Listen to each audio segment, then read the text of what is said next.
When I was 28, to make a long story short, some friends of mine gave me a copy of the Qur'an. And one night I was sitting in Diamond Heights, my apartment in Diamond Heights in San Francisco.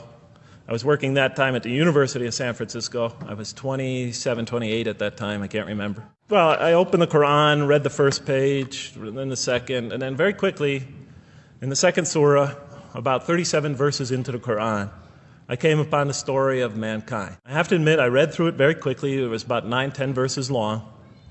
Story of the first man and woman.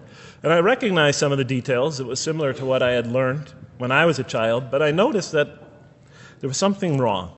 It was apparent to me that whoever authored this Qur'an, of course I wasn't a Muslim at the time, so I didn't have any idea who that was, whoever authored this Qur'an clearly did not understand the real meaning of the story.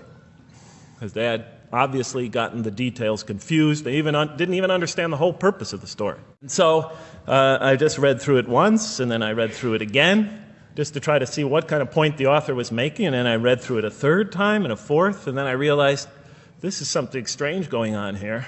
I'm going to read this much more carefully. I'm going to need to go through this story line by line, verse by verse, because it's obvious that the author is trying to bring out another point, and I wasn't quite sure what it was, but definitely he packs a lot of meaning into almost every word. And I thought the writer at least seems to have a great measure of brilliance. So I came to the 30th verse of the second surah, Surah Al-Baqarah. See, that's the verse that hooked me. That's the verse that caught my attention. That's the one that kept on making me read the story again and again and again. And it began like this. Behold, your Lord said to the angels, I am going to place a vicegerent on earth. The Arabic word is khalifa. It means a representative or an emissary of mine. And they said, the angels said, will you place therein one who will spread corruption and shed blood, while we celebrate your praises and glorify your holiness? I looked at it again. I couldn't believe the question. Why would you create this violent and pernicious creature when you could create angels? As the angels clearly say, they're asking one of the most fundamental questions in the entire history of religion. I looked at that question and said, that's my question. Not even a single verse into the story of mankind, and there before me I see my question. That whole question, everything that I ever thought, everything that I ever experienced, everything that I ever knew was in that question. It was as if the author took my life and wanted to pick out exactly the right question to humiliate me, to provoke me, to anger me. And then look at the answer. And he said, God said, truly I know what you do not know. You know, in modern parlance, we would say, I know exactly what I'm doing. You can't just get off that easy. You can't just tell me you know exactly what you're doing. Not after what I've been through. Not after you made me this way. And then I realized, of course, I was arguing with a God I didn't even believe in. And that would happen several times as I read through the Qur'an. And sometimes I would just get into so agitated by what I read, I'd start arguing with this voice that I'm reading before me, that's calling to me. So we turn to the next verse. It turns out that the Qur'an just doesn't dismiss the question. It starts to answer it a little bit. And in the next verse it says, and he taught Adam, God taught Adam, the names of all things. And then he placed them before the angels and said, tell me their names if you are right. So here we see Adam is not only just a creature who knows how to name things, who's acquiring the gift of language, but he's also a learning creature. God is teaching him. And what did the angels say? In the next verse they say, glory to you. We have no knowledge except what you have taught us. In truth, it is you who are knowing, the wise. They say this task, this intellectual test that's put before them is beyond their grasp. And he said, oh, Adam, tell them their names. And when he had told them their names, God said, did I not tell you that I know what is unseen in the heavens and the earth? And I know what you reveal and conceal? I looked at that. What question what did they reveal and what did they conceal? I thought about it for a minute. Oh, it's obvious. What did their question reveal? You just go back and look at the question. It revealed the sinful and sinister propensities of man. I mean, it's obvious, right? Why are you all looking at me like that? You're starting to scare me. You're all looking very serious. Am I losing you? Wow. Okay. So, they revealed the sinister and evil propensities of man. But what did their question conceal? And all you have to do is think about it for a minute. Human beings, yes, they could do evil. Yes, they could do wrong. Yes, they could create misery. But they could also do exactly the opposite. They could choose to do evil, they could choose to do tremendous good. Clearly, going back to the angel's question. Yes, you have these natural concerns about the creation of mankind. You could do these evil things. But look at this tremendous intellect he has. This is something you have overlooked that you haven't considered. And that's clearly the point of these verses. And up until that point in my life, I, like the angels, that only saw one side of the coin.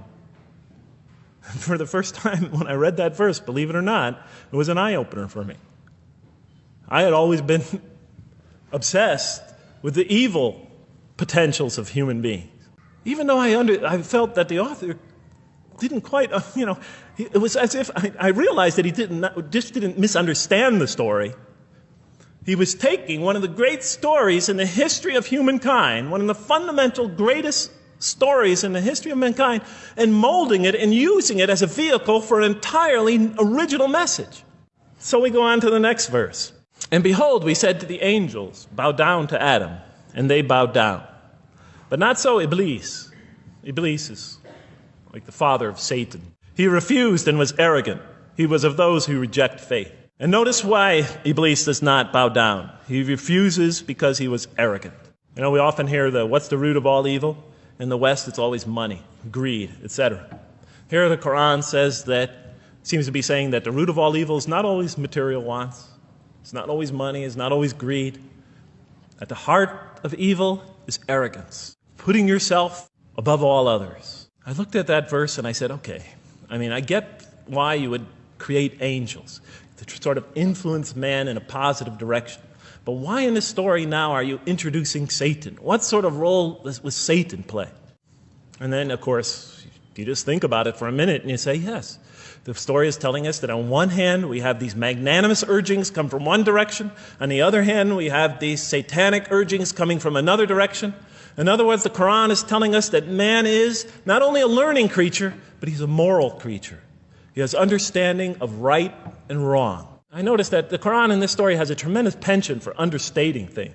Because it says, and said to Adam, dwell you and your spouse in the garden, and eat freely thereof what you wish, to Adam and his spouse. But come not near this tree, for you will be among the wrongdoers. There's no sense of God being threatened by the possibility of man eating from the tree. The tree that he picks, it seems like he's just picking out any tree. Nothing special about the tree. Satan will later come to him and tell him it's the tree of eternal life. God's not nervous at the prospect at all. In the tradition that I came from, God is threatened by the prospect. He has to put an angel with a fiery sword by to protect the tree so that mankind never goes next to it again. I'm not putting it down. I'm just pointing out the difference of the story. They're both beautifully told. But he has to guard the tree. Why? Because if they eat from it, they'll become gods like us. But here, just, calmly says, but if you do, you'll be among the wrongdoers. God is not worried about himself. It's just warning man. Making it clear that if you do this, you've committed a wrongful deed. Next verse.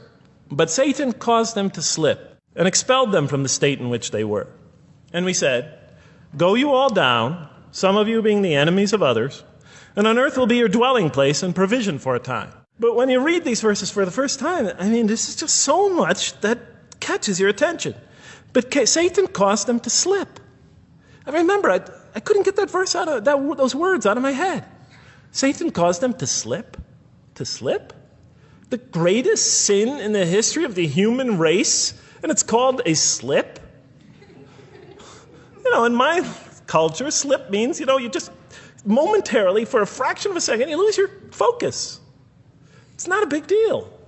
My Uncle Bob used to always say to me, Jeff, I'm sorry I'm 5 minutes late, I slipped up. I was expecting now the rage, the anger, the violence, the jealousy. That's what I was expecting. Okay, they eat from the tree. Where's the rage, the violence? But then maybe I was trying to force the traditional understanding, the traditional interpretation.